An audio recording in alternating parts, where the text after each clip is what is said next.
Hi friends, good morning. Knowledge today topic వచ్చేసి జీకేకి సంబంధించి GK అంటే ఎప్పటి నుంచో ఉన్నవన్నీ కూడా వస్తాయి అనే దీనికోసం నేను డిఎస్సి అండ్ కాంపిటేటివ్ ఎగ్జామ్స్ కోసం జీకే సబ్జెక్ట్ అనేది అప్లోడ్ చేస్తున్నాను ఈ వీడియో. ఈ జీకే ఏంటంటే ఐక్యరాజ్య సమితికి సంబంధించి ఐక్యరాజ్య సమితి పూర్వము నామము అనేది ఎలా ఉంటుంది, ఇప్పుడు ఐక్యరాజ్య సమితి చూద్దాము, వాళ్ళ అధ్యక్షులు అవన్నీ కూడా. యుఎన్ఓకి పూర్వము, యుఎన్ఓ అంటే యునైటెడ్ నేషన్స్ ఆర్గనైజేషను.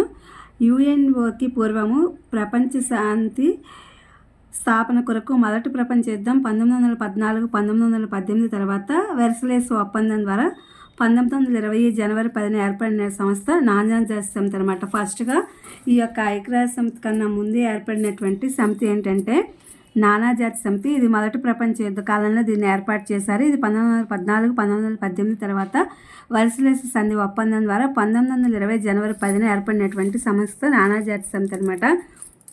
ఈ నానాజాతి సమితి ప్రధాన కార్యాలయం జెనీవాలో ఉంది. నానాజాతి సమితిని రూపొందించినటువంటి రూపకర్త ఎవరంటే వుడ్రో విల్సన్, అప్పటి అమెరికా అధ్యక్షుడు.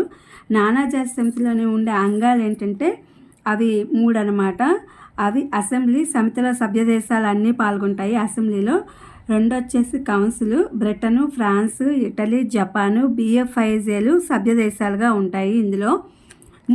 3వది వచ్చేసి శాశ్వత సచివాలయం. ఈ 3 కూడా నానాజాతి సమితిలో ఉండేటువంటి అంగాలన్నమాట. నానాజాతి సమితి రద్దు చేయబడిన సంవత్సరం ఏంటంటే 1939 సంవత్సరము. నానాజాతి సమితి విఫలమైన తర్వాత ఏర్పడిన అంతర్జాతీయ సంస్థ ఏంటంటే ఐక్యరాజ్య సమితి. అంటే ఇప్పుడు మనం చూస్తున్నటువంటి వింటున్నటువంటి ఐక్యరాజ్య సమితి అనమాట.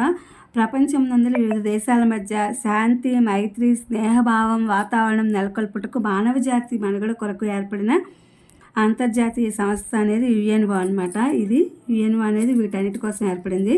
యుఎన్ఓ అనే పదాన్ని మొట్టమొదటిసారిగా సూచించిన వ్యక్తి ఫ్రాంక్లిన్ డి రూజ్వెల్ట్ అనమాట. ఈయన ఈ యొక్క పదాన్ని ముందుగా మొట్టమొదటిసారి సూచించారనమాట. అక్టోబర్ 24, 1945 యొక్క ప్రాముఖ్యత ఏంటంటే ఐక్యరాజ్య సమితి స్థాపన జరగడము. యుఎన్ఓ ఆవిర్భవించిన సంవత్సరము 1945 సంవత్సరము. అణ్వాయుధాలను ప్రపంచ శాంతి కోసం మాత్రమే వినియోగించాలని ఉంది. యుఎన్ఓలో సభ్యత్వం లేని దేశాలు ఏంటంటే వాటికన్ సిటీ, తైవాన్. శాశ్వత పరిశీలన హోదా కల దేశం ఏదంటే వాటికన్ సిటీ. యుఎన్ఓ సాధించిన అత్యంత ముఖ్యమైనది ఏంటంటే మానవ హక్కుల ప్రకటన అనేది యుఎన్ఓ సాధించిందనమాట. డిసెంబర్ 10ని ఏ దినంగా పరిగణిస్తారంటే మానవ హక్కుల దినంగా పరిగణిస్తారు. యుఎన్ఓ రాజ్యాంగ ప్రవేశిక ముసాయిదాను తయారు చేసింది ఎవరంటే జాన్ క్రిస్టియన్స్, దక్షిణాఫ్రికా అధ్యక్షుడు అప్పటికి. ప్రపంచ భాషల్లో తెలుగు స్థానము 12వది, ప్రపంచ భాషల్లో తమిళ స్థానము 16వది. భారతదేశంలో ఎక్కువగా మాట్లాడే భాషలు వరుసగా ఏంటంటే హిందీ, బెంగాలీ, తెలుగు.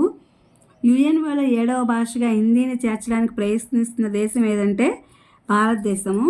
ఐక్యరాజ్య సమితిలో గుర్తింపు పొందిన 6 అధికార భాషల్లో ఏదో ఒకటి అంటే అరబిక్ భాష. ఐక్యరాజ్య సమితి అధికార భాష కాంది ఏంటంటే ఉర్దూ. గ్లోబు అంతర్గత చిహ్నంగా కలిగిన 2 ఆలివ్ కొమ్మలు ఉన్న దేనికి సంకేతం అంటే శాంతి చిహ్నానికి సంకేతము. గ్లోబు దేనికి చిహ్నం అంటే ప్రపంచ దేశాలకు చిహ్నము. ఆలివ్ కొమ్మలలో ఆకుల సంఖ్య ఎంత అంటే 13 + 13 + 26 + 2 28 అనమాట ఆ ఆకుల సంఖ్య. ఆలివ్ కొమ్మలను చిహ్నంగా గల దేశం ఏంటంటే గ్రీస్. అది జాతీయ పతాకంగా కలిగి ఉంది గ్రీస్ దేశము ఆలివ్ కొమ్మల్ని. యుఎన్ఓ సైనికులను ఏమని పిలుస్తారంటే బ్లూ ఆర్మీ అని పిలుస్తారు. శాంతి కాపులు ధరించేవి ఏంటంటే బ్లూ హెల్మెట్స్ ధరిస్తారు. యుఎన్ఓ యొక్క సివిల్ పోలీస్ విభాగానికి సలహాదారులుగా నియమితులైన తొలి మహిళ ఎవరంటే కిరణ్ బేడి. ఇందిరాగాంధీ సద్భావన అవార్డును పొందిన యుఎన్ఓ సెక్రటరీ జనరల్ ఎవరంటే కోఫీ అన్నన్, ఘనా, ఆఫ్రికా అధ్యక్షుడు అనమాట.